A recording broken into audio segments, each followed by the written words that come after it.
Hello guys, आज के class में हम लोग करने वाले हैं कॉमन ईयर का क्लास 4। ठीक है। So welcome back to to study. And आज जो है गाइस, यहाँ पे हम लोग क्वेश्चन जो देखो डेली तो 10 ही कर रहे हैं और इजी से क्वेश्चन रह रहे हैं। बस आपका रिवीजन हो रहा है कैसा कैसा भाई, टॉपिक वाइज, मतलब ये बोलो चैप्टर वाइज। कभी कंजक्शन का रहता है तो कभी कुछ, तो कभी नाउन पे, कभी आर्टिकल पे। जो आज मोस्ट ऑफ द क्वेश्चंस होंगे वो वीडियो के इनमें बताऊंगा मैं किस चैप्टर पे है, बिकॉज आप लोग शुरू से ही वही खोजने बैठ जाओगे। ठीक है, तो फर्स्ट क्वेश्चन देखो हमारा क्या है। ये है first question. Both the civilians and army man join the first world war. ठीक है, अब इसके पहले हमने 1 2 3 जो कॉमन का किया था वो आपने नहीं देखा है तो जाओ डिस्क्रिप्शन में, तीनों का लाइन से मैं लिंक दे दूंगा, तो वो जरूर से जरूर देखना, बिकॉज आपके एग्जाम के लिए बहुत इंपॉर्टेंट है। और एक चीज़ कल मैंने वीडियो में कुछ गलत बोल दिया था, वो चीज़ पहले सुधार लो। क्या गलत बोला था भाई? मैंने बोला था एज वेल एज के ऊपर मैंने कुछ बताया था। ठीक है, मैंने बोला था इसके बाद का जो सब्जेक्ट है उसके अकॉर्डिंग वर्ब होता है, नहीं वो चीज़ गलत हो गया था, मेरे से मिस्टेक था। जो एज वेल एज के जो पहले होता है ना सब्जेक्ट, जो सब्जेक्ट 1 होता है उसके अकॉर्डिंग वर्ब का यूज़ करते हैं हम लोग। ठीक है ना, तो इस चीज़ को ध्यान रखना। जैसे वो सेंटेंस था हमारा प्राइम मिनिस्टर से रिलेटेड, कि प्राइम मिनिस्टर के साथ साथ सेक्रेटरी भी आ रहे हैं, तो हम प्राइम मिनिस्टर के अकॉर्डिंग जो है पीएम के अकॉर्डिंग जो है सब्जेक्ट का यूज़ करेंगे। हालांकि मैंने आंसर सही बताया था बट ये रूल गलत बता दिया था। ठीक है ना, चलो ये अब देखो यहाँ पे क्या फर्स्ट क्वेश्चन क्या है, both the civilians and army man join the first world war. ठीक है ना, ये क्या बोल रहा है, क्या बोल रहा है भाई?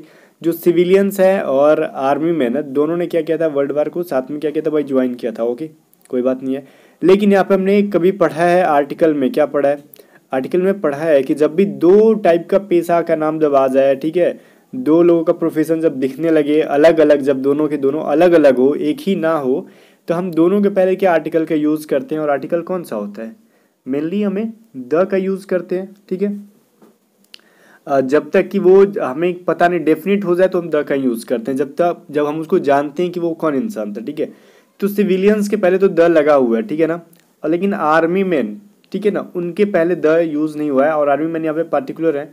ठीक है ना, तो इनके लिए हम क्या करेंगे, द का यूज़ करेंगे, क्योंकि हमें ये सब चीज़ें पहले से पता है कि यहाँ पे क्या भाई, ये सिविलियंस अलग है और ये आर्मी मैन अलग है। ठीक है ना, बिकॉज कैसे पता चल रहा है, बोथ से, दोनों के दोनों, दो लोग आ गए यहाँ पे, तो आर्मी मैन के पहले भी क्या होगा, द का यूज हो जाएगा।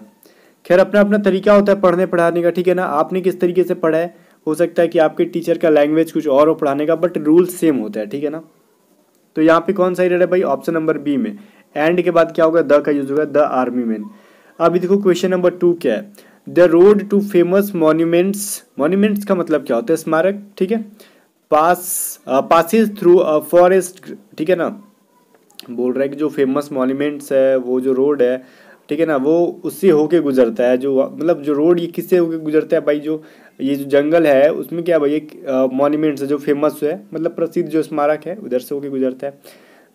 मतलब समझ में आया, वो जंगल के रास्ते से होके गुजरता है। समझ में आया ना, यही सेंटेंस बोल रहा है और कुछ भी नहीं है। तो इसमें ईयर कहाँ पे, देखो हम लोग आर्टिकल में ये भी पढ़े हैं, जब चीज़ जो चीज़ पार्टिकुलर हो उसके पहले द का यूज़ करते हैं, मतलब डेफिनिट हो। ये जो फेमस मॉन्यूमेंट्स है, फेमस है ऑलरेडी। ठीक है, तो क्या होगा, द फेमस मॉन्यूमेंट्स। ठीक है, टू द फेमस मॉन्यूमेंट्स। अब जरूरी नहीं कि हर क्वेश्चन में हम द लगाते चल जाएंगे तो हमारा आंसर सही हो जाएगा, कुछ सोच समझ कर भी द लगाना होगा। द रोड के साथ तो ये सही है, इसमें कोई एरर नहीं है।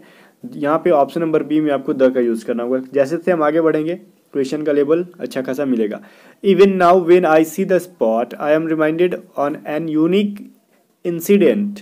ठीक है, incident that took place several years ago. ठीक है, अच्छा एक चीज़ बताओ, यूनिक जब हम बोलते हैं, ठीक है, यूनिक, तो क्या लगता है आपको? हम लोग तो पढ़ते हैं बचपन से, क्या ए ई आई ओ यू जो है क्या भाई, एक वो है वोवेल है, तो हम वोवेल के आगे एन का यूज़ करते थे। बट फिर बाद में जब हम बड़े हो गए तो क्या पढ़े, नहीं भैया ए ई आई ओ, सिर्फ ए ई आई ओ यू से कोई काम नहीं चलता है, इसके अलावा और भी कुछ नियम कानून होते हैं हमारे पास। क्या होते हैं भाई, हमें उसके प्रोनाउंसिएशन पे भी फोकस करना होता है। इसका मतलब क्या होता है, हम बोलते हैं तो कैसा साउंड देता है, यू बोलते हैं तो यू कैसा लगता है भाई, ना तो ये जो है कॉन्सोनेंट का साउंड देता है यू। ठीक है ना, हिंदी वाले एक तरीके से बोलो ना तो इंग्लिश जो है मैं क्या बोलूँ इंग्लिश को, ये बहुत ही कॉपी कैट, ये कॉपी किया हुआ बहुत ही लैंग्वेज है। ठीक है ना, बहुत सारे लैंग्वेज में कॉपी किया हुआ है। तो अब यहाँ पे पता है क्या बोलता है कि ये यूनिक जो है, यू जब बोलते हो ना तो इसके कॉन्सोनेंट का साउंड देता है। छोड़ो हम इसकी लैंग्वेज पे नहीं जा रहे हैं, ये वोवेल का साउंड नहीं देता है। जैसे अम्ब्रेला बोलते हैं तो अ का साउंड आता है, तो अ जो है हमारा क्या एक वोवेल है, लेकिन यू जब बोलते हैं तो ये कॉन्सोनेंट है। ठीक है ना, तो यूनिक के पहले ए यूनिक होता है ना कि एन होता है, अ यूनिक होगा, ठीक है।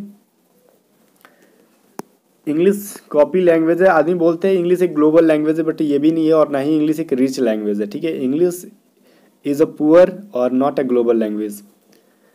अब देखो, as soon as the teacher entered everyone fell in a silence, ठीक है। बोल रहा है कि एज सुन एज का मतलब ज्यों ही थे, जैसा तैसा, ठीक है, जैसे ही समझ लो। जैसे ही टीचर क्या हुए भाई, इंटर हो गए, तो सब लोग क्या हो गए, गिर गए, क्या नहीं ना। फेल इन साइलेंस का मतलब क्या होता है, गिरना नहीं, चुप हो जाना, ठीक है ना। जैसे बोलते हो फॉल इन लव, तो इसका मतलब थोड़ी हो गिर जाते हो जाके किसी के सामने, नहीं ना, बस वो फीलिंग्स होती है, वही चीज़ है। फेल इन साइलेंस, ठीक है। तो यहाँ पे फेल इन साइलेंस होता है ना कि फेल इन अ साइलेंस, ठीक है ना। ये गलत है, ए नहीं आता, याद रखना। ये फेल फॉल इन लव होता है, वैसे ही फेल इन साइलेंस होता है, इस चीज़ को याद रखना। वो तो याद हो गया होगा, तो ये भी याद रखना, ठीक है। यहाँ पे ए का यूज़ गलत है। क्वेश्चन नंबर 5 देखो क्या हमारा। On my request Lalit introduce me to his friend who is singer and a scientist, ठीक है।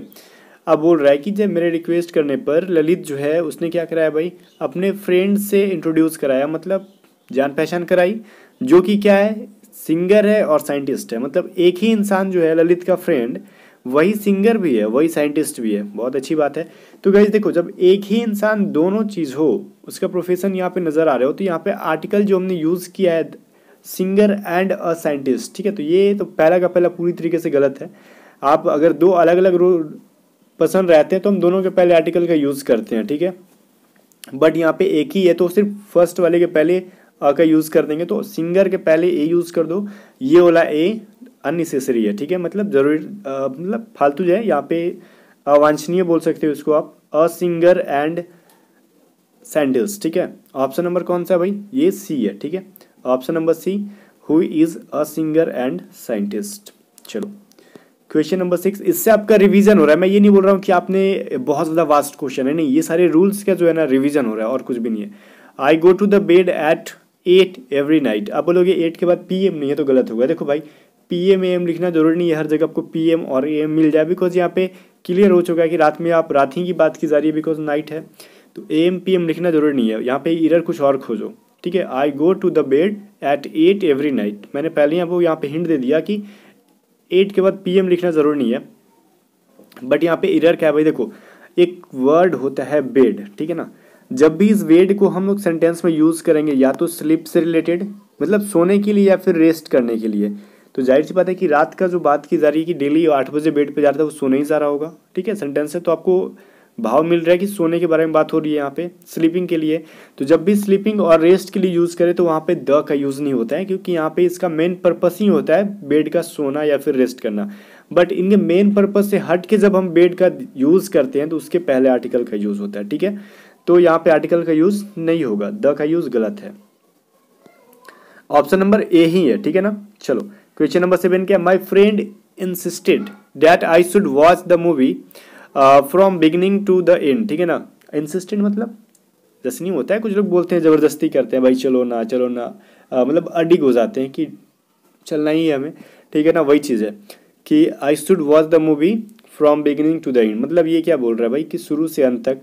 तो देखो from beginning to the end नहीं होता है, from the beginning to the end होता है। कुछ कुछ ऐसे फ्रेजल टाइप के सेंटेंसेस जो कि रट सकते हो आप लोग easily, the beginning to the end होता है, ठीक है। दोनों के पहले द आएगा, और खास करके एक चीज प्रीपोजिशन याद कर लो, एक रूल, जब भी प्रीपोजिशन आ गया ना तो प्रीपोजिशन के पहले और अंत दोनों के पहले आर्टिकल यूज होता है, ठीक है ना। प्रीपोजिशन चैप्टर जब पढ़ोगे तो समझ में आएगा, प्रैक्टिस सेट तो मैं करा ही रहा हूँ डेली इंग्लिश की। तो the beginning to the end होगा, तो बिगिनिंग के पहले भी क्या होगा, यहाँ पे द का यूज अनिवार्य है, कंपल्सरी है, नेसेसरी है। अब क्वेश्चन नंबर 8 देखो क्या है, to perform this experiment drop little sugar into a glass of water. देखो लिटिल शुगर, लिटिल जब, एक मिनट, मैंने बहुत वीडियो बनाया है लिटिल पर, लिटिल पे, द लिटिल पे। तो लिटिल अपने आप में क्या है, निगेटिव इम्पैक्ट करता है, मतलब ये निगेटिविटी को शो करता है उसमें। मतलब कि अगर आपको एक्सपेरिमेंट दिखाना है तो उसमें थोड़ा सा क्या करो, चीनी डालो, तो थोड़ा सा चीनी डालो, मतलब यहाँ पे कोई डेफिनेटली नहीं बोला जा रहा कि इतनी क्वांटिटी में डालो, बस थोड़ा सा चीनी डाल दो, तो क्या होगा, अ लिटिल शुगर यूज होगा। द क्यों नहीं होगा भाई, क्योंकि वो क्या करता है, वो फिक्स कर देता है कि कितना कितना डालना है, ठीक है ना। तो ये चीज़ समझो, यहाँ पे अ लिटिल शुगर होगा, और लिटिल क्यों नहीं होगा, बिकॉज ये तो ऑलरेडी निगेटिव सेंटेंस है। तो अगर यहाँ पे बोल रहा है कि आपको डालना है, क्यों भाई? बिकॉज आपको अपना परफॉर्म दिखाना है किसी में एक्सपेरिमेंट के बारे में, तो नहीं डालेंगे तो काम नहीं चलेगा, हमें डालना है, ठीक है ना। तो यहाँ पर अ लिटिल शुगर होगा। क्वेश्चन नंबर 9 क्या हमारा, it is written in Gita that God incarnates himself in times of trouble, ठीक है।